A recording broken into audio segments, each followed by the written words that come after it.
আহোম জনগোষ্ঠীক তুচ্ছ তাচ্ছিল্য কৰা বন্ধ কৰিব লাগে। আহোম জনগোষ্ঠীক তুচ্ছ তাচ্ছিল্য কৰা হৈছে। আহোম জনগোষ্ঠীক ঘৃণাৰে উপচাই দিয়া হৈছে। আহোম জনগোষ্ঠীক ঘৃণাৰে উপচাই দিয়া হৈছে। আহোম জনগোষ্ঠীক নৃশংস বুলি কোৱা হৈছে। আহোম জনগোষ্ঠীক নৃশংস বুলি কোৱা হৈছে। অসমীয়া মানুহখিনিৰ মাজত ভাগ ভাগ কৰিব বিচৰা হৈছে। সামাজিক মাধ্যমত এগৰাকী জ্যেষ্ঠ সাংবাদিকে কৰা এক মন্তব্যৰ পিছতেই মহানগৰীৰ গণেশগুৰিত এনেদৰেই সৰব হৈ পৰিল সদৌ টাই আহোম ছাত্ৰ সন্থা। যি সময়ত অসমীয়া জাতি সংকটৰ মুহূৰ্তত আছে, সেই সময়ত মনোজ গোস্বামী নামৰ এজন দালালে অসমীয়া জাতিটোক ভাগ ভাগ কৰাৰ ঠিকা লৈছে।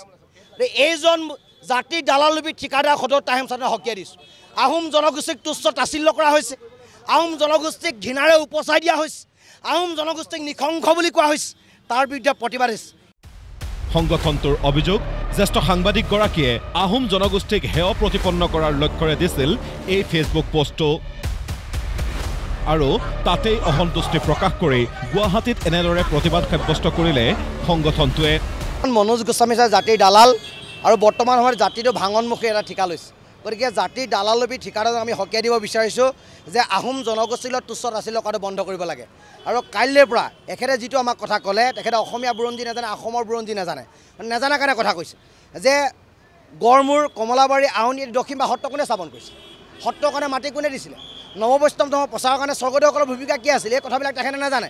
নাজানে পানি আহোমক তুচ্ছ তাচ্ছিল্য কৰিছে। আৰু তেখেতে কৈছে যে কোনোবা এটা জনগোষ্ঠীয়ে নিজৰ ইতিহাস লিখাটো, বুৰঞ্জী লিখাটো মহাপাপ হ'ব পাৰে নেকি। গতিকে এনেকুৱা দানৱৰূপী দালালৰূপী মনোজ গোস্বামী আমাক যিদৰে তুচ্ছ তাচ্ছিল্য কৰিছে, তাৰ বিৰুদ্ধে টাই আহোম ছাত্ৰ ক্ষুণ্ণ হৈছে। ক্ষোভ কেৱল সাংবাদিকগৰাকীৰ বিৰুদ্ধেই নহয়। কাইলৈৰ পৰা উজনি অসমৰ প্ৰতিটো প্ৰান্তত NKTV সম্প্ৰচাৰ বন্ধ হ'ব। আৰু প্ৰতিটো প্ৰান্তত আমাৰ অসমৰ প্ৰচাৰ বন্ধ হ'ব। আমি পেপাৰবিলাক জব্দ কৰিম। আমাৰ পেপাৰৰ ওপৰত ক্ষোভ নাই, আমাৰ NKTVৰ ওপৰত ক্ষোভ নাই। ক্ষোভ আছে এই দালালৰূপী এই মানুহজনৰ ওপৰত, যিজনে অসমীয়া জাতিৰ ভাঙনমুখী কৰিব বিচাৰিছে, যিজনে অসমীয়া মানুহখিনিৰ মাজত ভাগ ভাগ কৰিব বিচাৰিছে, জনগোষ্ঠীয় চিন্তা চেতনাৰ মাজত থাকি 1228 খ্ৰীষ্টাব্দৰ অসমখনৰ কল্পনা কৰিছে।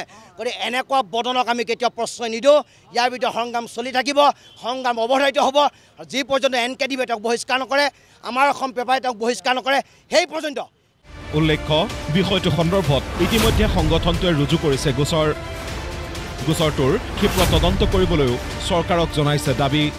হিমন্ত বিশ্ব শৰ্মা ডাঙৰীয়াক ইয়াৰ পৰা আমি ক'ব বিচাৰিছোঁ, যদি আপুনি এই গোস্বামী লিখা দালালৰ যদি পক্ষত লৈ আপুনি কৈ দিয়ক যে 55 লাখ আহোম মানুহৰ ভোট 2024 নালাগে। আপুনি কৈ দিয়ক যে আপুনি আজি এছেম্বলিত আছে, আপুনি কওক যে আহোম মানুহৰ ভোট আমাক নালাগে।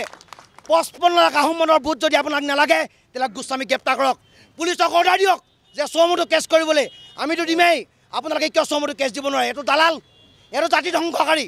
গতিকে ইয়াৰ ওপৰত যিদিনাখনি একশ্যন নহ'ব, টাই আহোম ছাত্ৰ ক্ষান্ত নাথাকে। 24ৰ সমাগত লোকসভা ইলেকশ্যন, তাৰ আগে আগে হিমন্ত বিশ্ব শৰ্মা ডাঙৰীয়াই এটা সুদূত্তৰ আমাক দিব লাগিব। 55 লাখ আহোম মানুহৰ ভোট লাগিব নে মনোজ গোস্বামীক লাগিব? ক্লিয়াৰ কাট কথা। ব্যুৰ' ৰিপৰ্ট, প্ৰতিদিন টাইম।